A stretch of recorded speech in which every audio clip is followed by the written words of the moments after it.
नमस्कार, जय Hind. Unsung facts में आपका स्वागत है। आज जानते हैं सिंधु घाटी सभ्यता के बाद के समय काल में हमने फिर से देखा था आरंभिक राज्य और अर्थव्यवस्थाएं, और उसी के बाद हम देखेंगे 16 महाजनपदों को। 16 महाजनपद के बारे में थोड़ा हम जानते हैं, क्या समय रेखा रही। इससे पहले हम जान लेते हैं कि जेम्स प्रिंसेप ने जब मौर्य अशोक की जो अभिलेख पढ़े थे, उसके बाद से अपने इतिहासकारों ने 19वीं शताब्दी में हमारा इतिहास लिखा। उन्होंने ये मौर्यन एम्पायर को और इन महाजनपदों के बारे में भी वहाँ से उन्हीं अभिलेखों से ही जाना, और अपने ज्ञान के हिसाब से जितना वो उन्होंने खोज कर सकते थे, वो उसी हिसाब से उन्होंने इसके कालक्रम को निर्धारित कर दिया गया। हाँ, इनकी कोशिश ये जरूर ऐसी रही कि कैसा भी करके हिंदुस्तान की, भारतवर्ष की जो भी सांस्कृतिक विरासत है उसको नया करने की कोशिश इनकी रही। आइए उसी में देखते हैं और समझते हैं कि कैसा है हमारा भारतवर्ष के 16 जनपद के बारे में। 600 ईसा पूर्व को महत्वपूर्ण माना जाता है। इस 16 महाजनपद के बारे में अगर हमें पढ़ना है तो 600 जो ईसा पूर्व की जो शताब्दी रही उसे महत्वपूर्ण माना जाता है।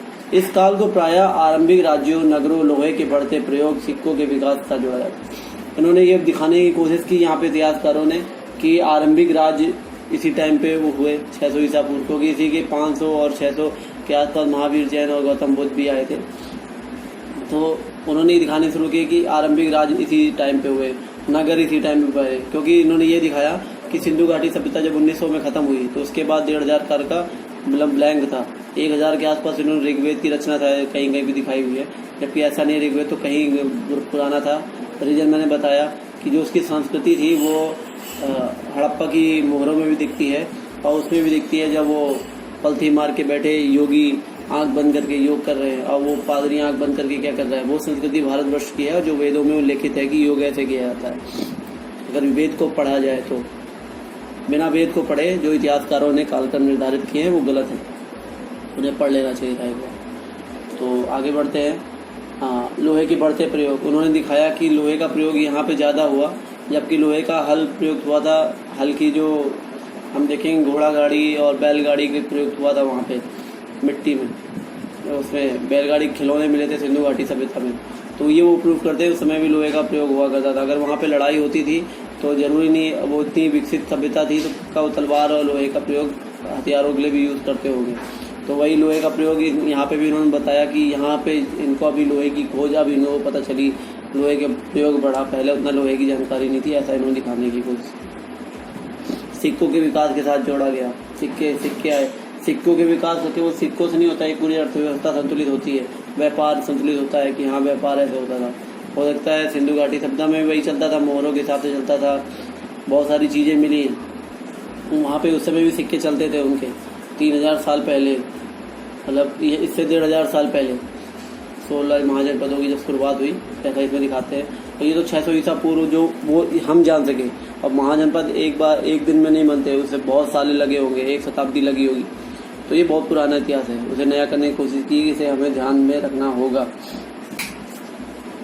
इसी काल में बौद्ध तथा जैन सहित सभी विभिन्न धार्मिक विचारधाराओं का विकास हुआ।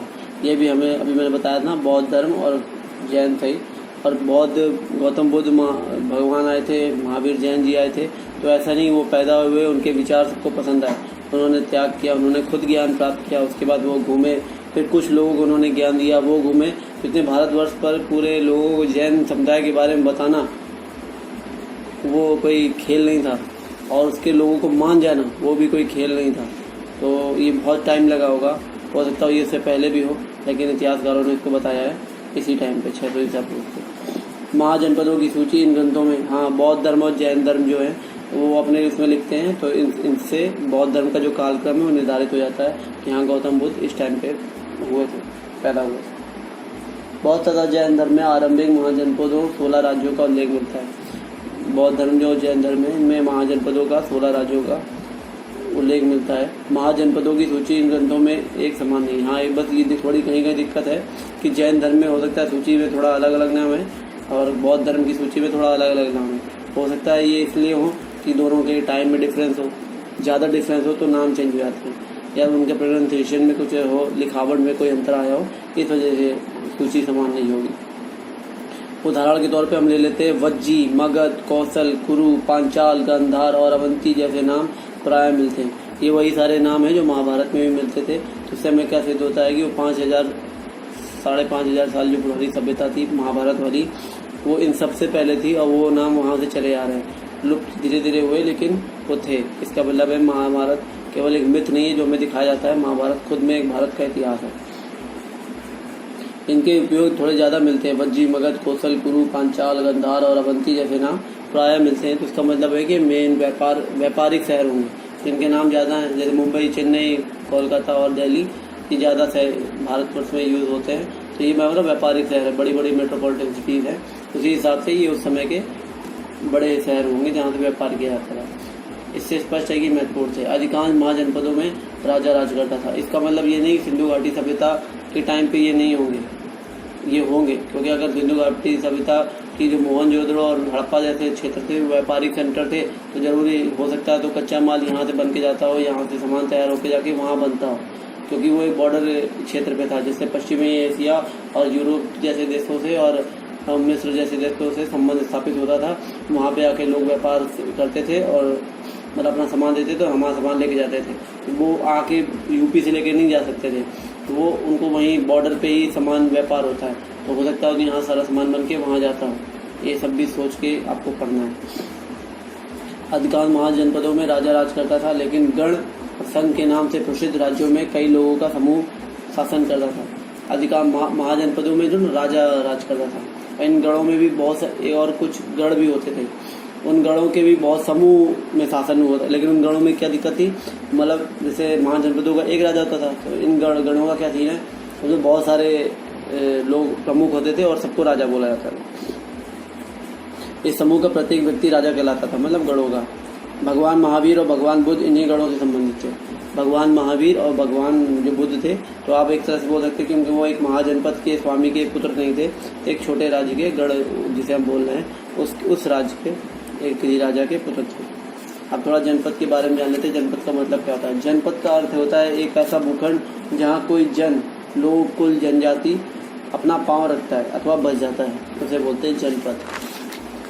इस शब्द का प्रयोग प्राकृत और संस्कृत दोनों में मिलता है। इतिहास के जो उसमें साक्ष्य में प्रत्येक महाजनपद की एक राजधानी होती थी जिसे प्रायः किले से घेरा जाता था। किले से घेरा जाता था, वही घेरना मतलब समझ लो कि उसको किसी चीज़ से खतरा था। किससे खतरा हो सकता है जानवर से खतरा हो सकता है लोगों से खतरा हो, अटैक का खतरा हो, दूसरे राज्य उस पर कब्जा करना चाहते हो, इतना बड़ा शहर है, राजधानी को कब्जा कर सकते हैं। इसका मतलब युद्ध भी होते थे। तो ये हम देख सकते हैं। इन सब के लिए आर्थिक स्रोतों की आवश्यकता थी। अब इनसे भी इन्होंने किले बनाए, अंदर सैनिक रखे, युद्ध के लिए सैनिक तैयार होने चाहिए, उनके खाने पीने का, उनके पहनने का, आने जाने के लिए। यात्री अगर इस राजधानी में आ रहे व्यापार करने या मान लो हड़प्पा में भी आते थे, तो उनकी सिक्योरिटी के लिए सारा मैनेजमेंट होता है ना, तो वही मैनेजमेंट। यात्री अगर चल रहा है तो आज की तरह बिल्कुल रोडें नहीं है, पुलिस नहीं घूम रही है हाईवे पे, वहाँ पे तो उसी तरह वैसी हाईवे जैसी पुलिस प्रोवाइड करने के लिए भी कुछ ना कुछ चाहिए ना पैसा, तो वो उसके लिए भी राज्य में प्रशासन होता था। इन सब के लिए आर्थिक स्रोत की जो आवश्यकता थी वो कैसे मैनेज किया जाता होगा, ये आप जरा सोचिए। 6वीं शताब्दी ईसा पूर्व से संस्कृत में ब्राह्मणों ने धर्मशास्त्र नामक ग्रंथों की रचना की। अब यहाँ थोड़ा नया करने की कोशिश की है अपने सनातन धर्म को, कि 6वीं शताब्दी ईसा पूर्व से ही, मतलब 600 ईसा पूर्व से ही ब्राह्मणों ने अपने ग्रंथों की रचना शुरू करी। हाँ, हो सकता है उन्होंने पुराण लिखना शुरू किया, लेकिन ऋग्वेद और जो वेद और शास्त्र थे वो पहले लिखे जा चुके। इनमें शासक सहित अन्य के लिए नियम बनाए गए। इनके हिसाब से ये है कि उसी 600 ईसा पूर्व में ही लोगों के लिए नियम बनाए गए। हाँ, तुम्हें ये करना है, ये यहाँ का शासक है, उसके ये इतने कर्तव्य बनते हैं, ये जैसे ये यहाँ का IAS ऑफिसर है, उसको इतने जिम्मेदारी है। ऐसे नियम बनाए गए, एक तरीके से संविधान बनाया गया, ब्राह्मणों ने बनाया उस समय का संविधान। तो ये हो सकता ये पहले से ही था, क्योंकि हमारी जो पहले से शासक संबंध ऐसा ना होता तो हड़प्पा जैसी इतनी बड़ी सभ्यता नहीं चल सकती थी, क्योंकि वो पक्का उसका कोई ना कोई राजा था, कोई ना कोई प्रशासनिक काम तो था जो इन सब सारी चीज़ों को मेंटेन रखता था। व्यापार, सेना, किलाबंदी, लोगों का खान पान कैसे रहना है, साफ सफाई, कोई मेंटेन करता होगा ना। एक बार आप जरा सरकार को उठा दो, कोई रोड साफ नहीं करता, कचरा फेंकेंगे, इसका मतलब कोई ना कोई मेंटेन करता था। तो हुआ ना, तो ये रूल पहले भी थे। ज़रूरी नहीं है कि इसी जो इन्होंने नया बताने की कोशिश में ये बता दिया कि ये 600 ईसा पूर्व से ही बनना शुरू हुआ। ये बहुत पुरानी संस्कृति थी, पहले से ही था ये। लेकिन अब एग्जाम के हिसाब से लिख लेना, 6वीं शताब्दी ईसा पूर्व में संस्कृत में ब्राह्मणों ने धर्मशास्त्र नामक ग्रंथों की रचना की और इनमें शासक सहित अन्य के लिए नियम बनाए गए। शासकों का काम किसानों, व्यापारियों और शिल्पकारों से कर तथा भेंट वसूलना माना जाता था। ये शासकों का काम था, उनसे लेते थे तो जगह जगह उन्हीं के वेलफेयर के लिए, उन्हीं के कामों के लिए खर्च करते थे। पड़ोसी राज्यों पर हमला कर सम्मिलित करके भी आय बढ़ाई जाती थी। अब आय अगर हो रही, पड़ोसी राज्य में कोई दिक्कत है या वो कमज़ोर है तो उसकी जनता को भी अपने अंडर में कर दिया और उससे जो टैक्स मिलता था उसकी जनता का पालन पोषण, अपनी जनता का पालन पोषण, उसकी रक्षा सब की जाती थी। धीरे धीरे कुछ ने स्थायी सेना और नौकरशाही तंत्र तैयार किया। नौकरशाही तंत्र मतलब यही, जैसे अपने सेंट्रल गवर्नमेंट के पास IAS ऑफिसर्स होते हैं, वो नौकरशाही तंत्र वही खड़ा है सर। नौकरशाही तंत्र क्या करेगा, जगह जगह अप्रोच बना के लोगों के पास जाके जनसंपर्क बना के अपना काम करा देगा। बाकी राज्य अभी भी कुछ राज्य थे जो अभी भी सहायक सेना पर निर्भर थे। छोटी सेना हुआ करती, दूसरों राज्यों की सहायक सेना पर थी।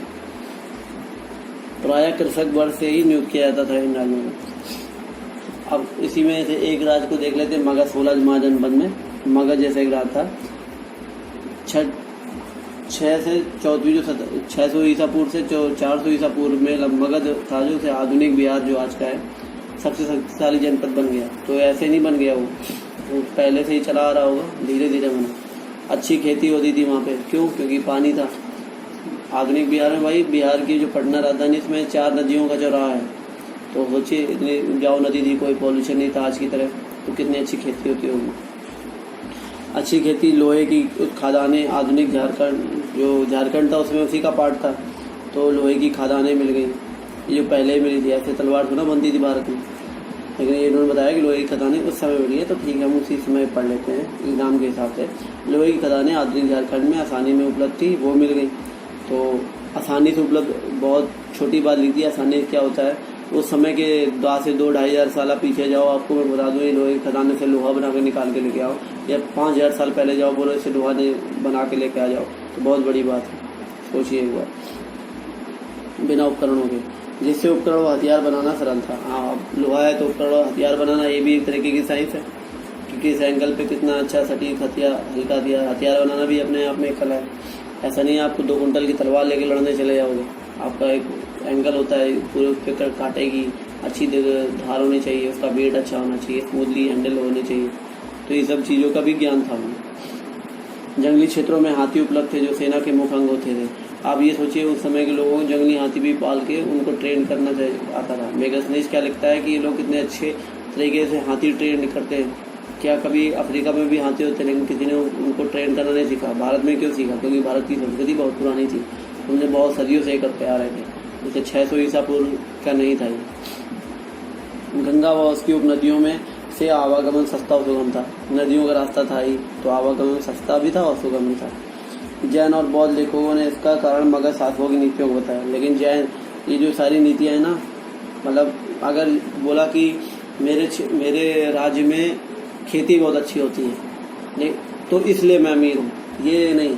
मेरे राज्य का राजा बहुत अच्छा है, वो खेती बहुत अच्छी करवाता है। अगर वो वहाँ पे खदान है तो वो खुदवाता ही नहीं, वो मैनेजमेंट करवाता ही नहीं, तो आपके पास लोहा कहाँ से आता, और आप खेती कैसे करते, अच्छा हल कैसे बनाते, चीज़ें कैसे प्रोवाइड करता, अच्छी तकनीक कैसे प्रोवाइड होती। तो ये राजाओं की नीतियाँ भी एक तरह से मायने रखती हैं।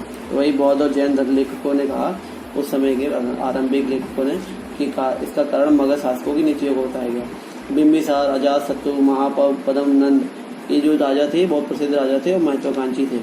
इनके मंत्री इन्हीं की नीतियाँ लागू करते थे, तो इन्होंने वही नीतियाँ लागू की। और इस समय तो उधर जहाँ से वो आया था, कौन सा, सिकंदर महान, उसको सामने महान लगा दिया गया उस हत्यारे के आगे, और पोरस के आगे कुछ नहीं लगाया गया। तो वही है, सिकंदर का जो आया था जहाँ से, उस समय वहाँ पे भी कोई सत्ता चल रही होगी, वो डरती थी इन सब लोगों से। ऐसे थे ये लोग।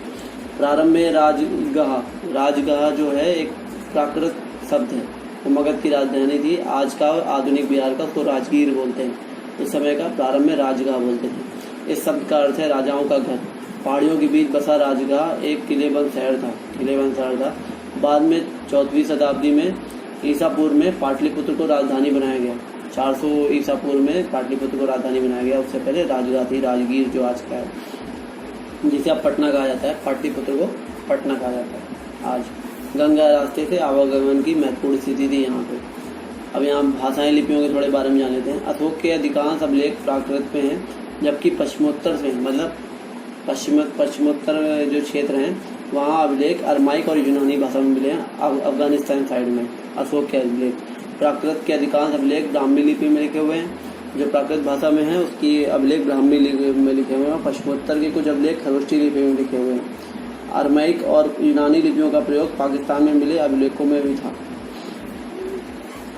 आरंभिक साम्राज्य के बारे में जान लेते हैं, कैसे क्या क्या सीन हुआ था मगध के बारे में। मगध का आरंभिक साम्राज्य, मगध के विकास के साथ चंद्रगुप्त मौर्य का उदय हुआ।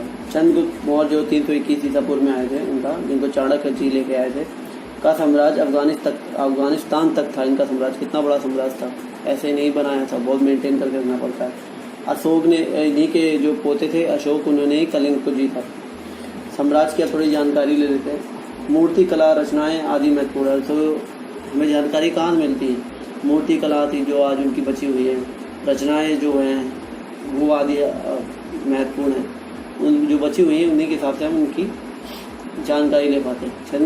चंद्रगुप्त के दरबार में आए यूनानी मैगस्थनीज का विवरण आज जिसके कुछ अंश ही मिलते हैं। मैगस्थनीज ने जो इंडिका लिखी थी वो ओरिजिनल इंडिका जो है वो अभी नहीं है, उसकी कॉपी है, वही अवेलेबल है। तो उसके कुछ ही अंश मिलते हैं इनके बारे में। एक और स्रोत है अर्थशास्त्र। कौटिल्य जो अपने चाणक्य जी थे उन्होंने अर्थशास्त्र लिखी थी, उनके बारे में, इस पूरे साम्राज्य के बारे में काफ़ी कुछ लिखा हुआ है उसमें। परवर्ती जैन और बौद्ध तथा ब्राह्मण एवं पौराणिक ग्रंथों में भी इनका उल्लेख मिलता है। मौर्य एम्पायर का, मौर्य साम्राज्य का पत्थरों और अभिलेखों पर मिले अशोक के साथ। लेकिन सबसे महत्वपूर्ण कौन से हैं? पत्थरों और के जो अभिलेख है ना, पत्थरों पे अभिलेखों को अशोक ने क्या धम्म चलाया था, धम्म शरणम गच्छामि करके। तो उन्होंने क्या अभिलेख बनाया पूरे भारतवर्ष, श्रीलंका वर्ष में बोला हूँ, अफगानिस्तान में पूरा वो आता है। तो उन्होंने हर जगह ही बुक कराया, तो इस वजह से उनके अभिलेख ज़्यादा जगह जगह मिले। अशोक पहला सम्राट था जिसने प्रजा के लिए अभिलेख पॉलिश किए हुए पत्थरों पर लिखवाए थे। उसने धम्म का प्रचार किया था। अब थोड़ा साम्राज्य के प्रशासन के बारे में जान लेते हैं।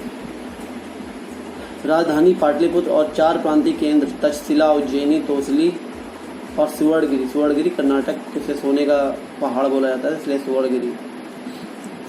सबका उल्लेख अशोक के अभिलेखों में है, चारों का। अभिलेखों के परीक्षण से पता चलता है कि पाकिस्तान के पश्चिमोत्तर सीमांत प्रांत से लेकर आंध्र प्रदेश, उड़ीसा, उत्तराखंड तक हर स्थान पर एक जैसे संदेश उत्कीर्ण किए गए थे। क्या इतना बड़ा प्रशासन व्यवस्था समान होगी? ये क्वेश्चन आपके दिमाग में आता है? हाँ, हो भी सकता है कि हो भी सकती है कि अगर राजतंत्र अच्छा है, उसके नौकरशाह अच्छा है, मंत्री अच्छा है, तो हर राज्य जो जहाँ तक हमारी पहुँच है वो कंट्रोल कर सकते हैं। लेकिन अगर कोई भी इसमें आगे कमी आई तो अलग अलग हो सकता है ऊपर दिखाने के लिए, जैसे अपने एमएलएस करते हैं, पेपर में बहुत अच्छा है लेकिन लोकल रोड्स नहीं बनी होती, सड़कें नहीं बनी होती, वही वाला सीन है। ये भी हो सकता है व्यापारिक केंद्र तो सीमित हो, जो मैंने बताया था व्यापारिक केंद्र कौन से ऊपर वाले, उज्जैनी, तोसली, सुवर्णगिरी, ये जो प्रांतीय शहर थे, अच्छे शहर थे, इन्हीं तक सीमित हो। ये बड़े बड़े शहरों में जो दिल्ली और कोलकाता में मैनेजमेंट अच्छा है लेकिन गाँव साइड चले जाओ तो खराब हो सकता है, ऐसा भी हो। साम्राज्य के संचालन के लिए नदी व थल दोनों मार्गों का प्रयोग होता होगा। ये सस्ता सुगम था, थल से भी होता था, उससे भी होता था। अब सुदूर क्षेत्रों के लिए समय लगता था यात्रियों की सुरक्षा, खाने में बताया ना, अब इतना बड़ा मैनेजमेंट कैसे हो रहा था? दूर यात्री जाते थे, व्यापार करते थे, और उनके खाने पीने का, उनकी रुकने के लिए सराय, सुरक्षा सब कुछ प्रोवाइड करनी होती है, मैनेजमेंट करना होता था। स्पष्ट है कि एक अच्छी सैनिक व्यवस्था और इसके लिए एक अच्छी सेना भी होनी चाहिए। और सेना के लिए बहुत कुछ होना चाहिए, उसके मूवमेंट के लिए, चलने के लिए, उसकी कपड़ा, साजो सामान, हथियार, खाना पीना सब कुछ होना चाहिए, घोड़े, हाथी सब होना चाहिए। इसके लिए मैगस्थनीज क्या लिखता है, एक समिति और 6 उप समिति थी। इनमें से एक नौसेना के लिए थी, एक यातायात, एक और खान पान संचालन के लिए थी, एक यातायात के लिए और खान पान संचालन के लिए, तीसरी पैदल सैनिकों का संचालन के लिए, चौथी अश्वारोही के लिए, पांचवी का रथ रोही के लिए तथा छठी का काम हाथियों का संचालन करने के लिए थी। ऐसे थी। उपकरणों को ढोने के लिए बैलगाड़ियों की व्यवस्था होती थी। सैनिकों के भोजन के लिए भी एक समिति थी और जानवरों के लिए चारे की व्यवस्था करना ये भी उस एक समिति का काम था। तथा सैनिकों की देखभाल के लिए सेवकों और सेवकारों की नियुक्ति करना भी उप समितियों का काम नहीं था, जो दूसरी समिति करती थी। अशोक ने अपने साम्राज्य को अखंड बनाए रखने का प्रयास किया। ऐसा उन्होंने धर्म के प्रचार द्वारा भी किया। उसने सोचा कि मैं जो बौद्ध धर्म है उसको फैला के लोगों का हिस्सा बना के आपस में जोड़ सकता हूँ। अशोक के अनुसार धर्म के माध्यम से लोगों का जीवन इस संसार में और इसके बाद के संसार में अच्छा रहेगा। धर्म के प्रचार के लिए धम्म महामत नाम से विशेष अधिकारियों की नियुक्ति की गई। मौर्य साम्राज्य कितना महत्वपूर्ण था ये थोड़ा इसके बारे में चर्चा कर लेते हैं। 19वीं सदी में जब इतिहासकारों ने भारत के आरंभिक इतिहास की रचना करनी शुरू की, क्योंकि जब जेम्स प्रिंसप ने पढ़ा था उसके बाद उसी बेस पे बना डाला पूरा इतिहास, सोचा भी नहीं कि कितनी पुरानी संस्कृति। तो मौर्य साम्राज्य को इतिहास का एक प्रमुख काल माना गया, हो सकता है माना गया, लेकिन इसमें एक बात ये जानने वाली बात है कि इस समय भारत ब्रिटिश साम्राज्य के अधीन एक औपनिवेशिक देश था और 19वीं और आरंभिक 20वीं शताब्दी में एक साम्राज्य को नियुक्त करना चुनौतीपूर्ण रहा होगा, लेकिन लोगों ने मौर्यन एम्पायर को ही एक सिलेक्टिव माना और पत्थर मूर्तियों सहित मौर्यकालीन सभी पुरातत्व एक अद्भुत कला के प्रमाण थे, इसलिए इन्होंने मौर्य काल को ही ले लिया जो साम्राज्य की पहचान थे। इतिहासकारों को लगा कि अभिलेखों पर लिखे संदेश अन्य शासकों के अभिलेखों से भिन्न है, उनको ऐसा ही लगा। यह साम्राज्य मात्र लेकिन दिक्कत कहाँ पे है, ये साम्राज्य ज़्यादा चलना चाहिए था, लेकिन चला कितना, इतने बड़ी संस्कृति में इसका योगदान 150 साल तक ही था, जिसे उपमहाद्वीप के इस लंबे इतिहास में बड़ा काल नहीं माना जा सकता। दूसरी शताब्दी आते आते कई रजवाड़ों का इसमें बहुत सारे रजवाड़े जन्म हो गए और मौर्य वंश का अंतिम जो सम्राट था बृहदत्त, वो पुष्यमित्र, जब ये देश पूरा कमज़ोर हो चुका था उसके शासनकाल में बौद्धों के अहिंसा चलने लग गई थी।